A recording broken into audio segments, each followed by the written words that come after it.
මා හිතනවා මේ අවස්ථාවේදී මා ඒ කළ කතාවේ සංක්ෂිප්තයක් මා ඉංග්‍රීසි භාෂාවෙන් දෙන්න බලාපොරොත්තු වෙනවා. I am very happy that I have been given this opportunity to speak a few words on this unique and historic occasion. The change in the seat of Parliament from one building to another is a unique event.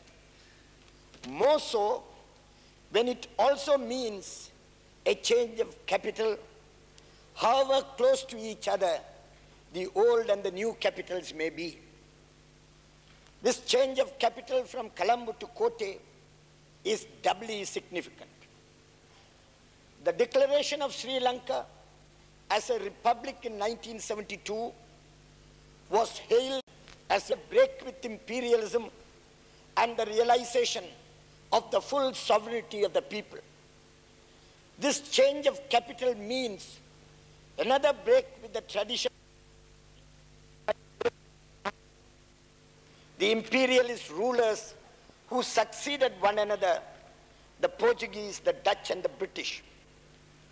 Colombo was made the seat of government by these foreigners from across the oceans who landed in the harbor and who wanted trade.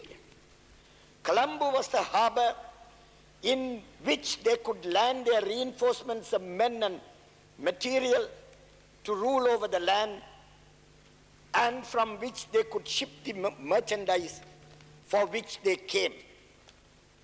Colombo, the center of trade and shipping, became the political capital as it suited the convenience of the foreign rulers.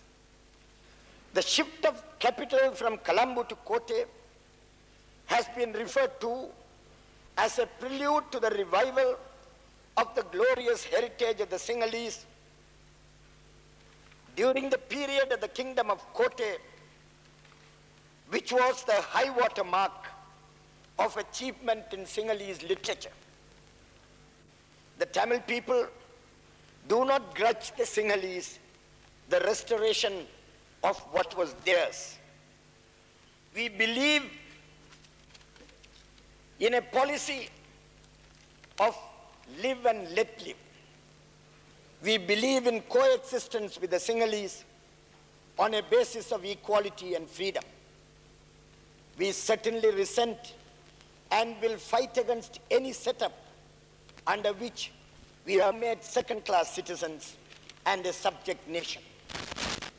The period when Colombo was the capital paved the way for the reduction of the whole population to a position of subjects of foreign imperialism, followed by the gradual emergence of the Sinhalese as legal-speaking people as they were, a subject nation under different masters. As if to rub it in, the grant of independence in 1948 was followed by citizenship laws which decitizenized and disfranchised half the Tamil population and made the rest doubtful citizens. By language laws which enthroned Sinhala as the only official language, leaving the Tamil-speaking people out in the cold. By amendments to the constitution which made Buddhism virtual state religion, leaving the Hindus, Muslims and Christians with a stamp of inferiority.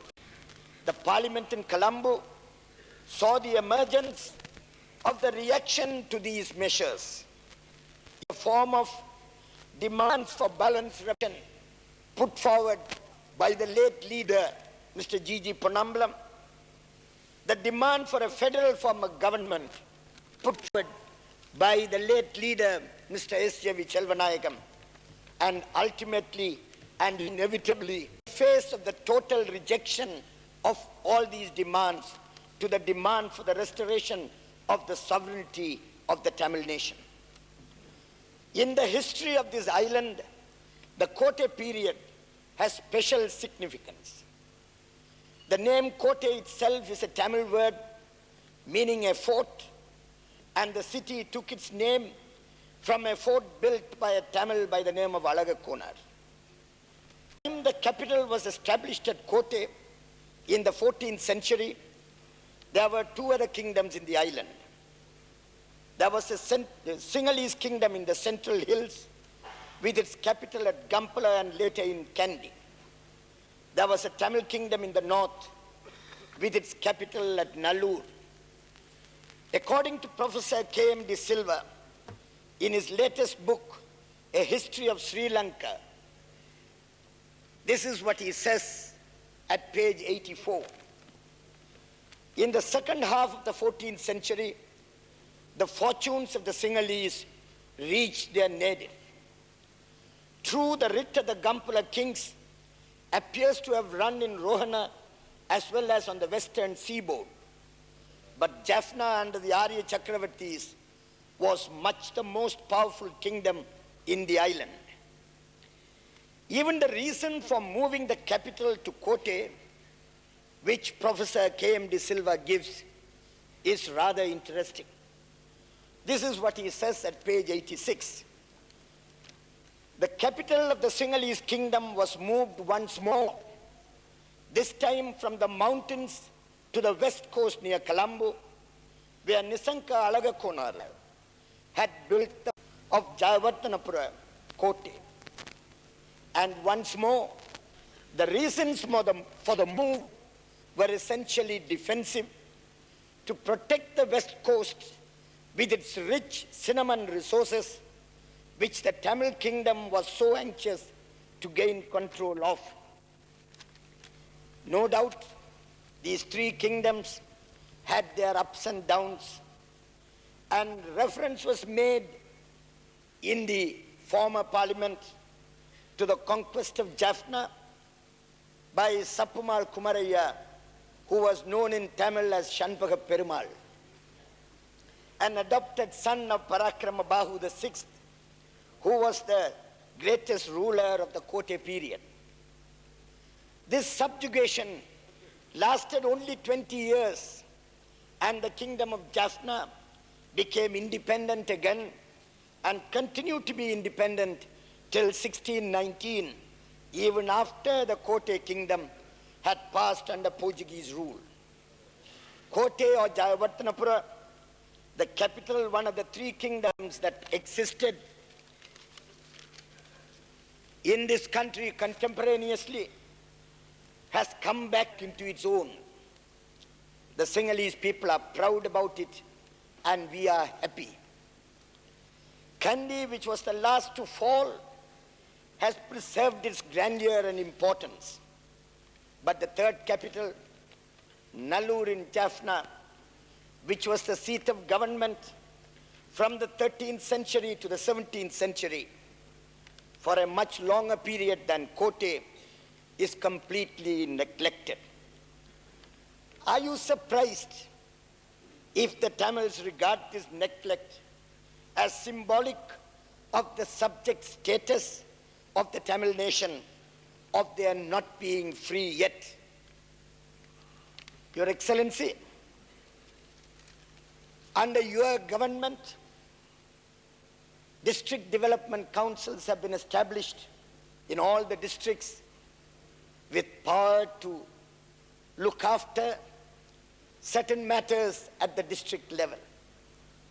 May I make use of this opportunity that the District Development Council established in Jaffna be given the necessary authority to locate, revive, and resuscitate the glorious palace and capital that was occupied by the last Tamil king of Jaffna, Sangit.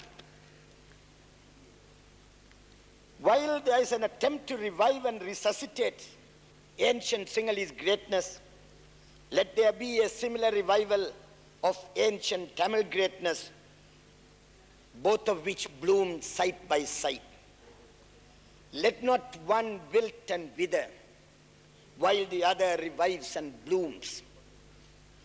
Both nations were free during the Kotte period. Both languages flourished during that period.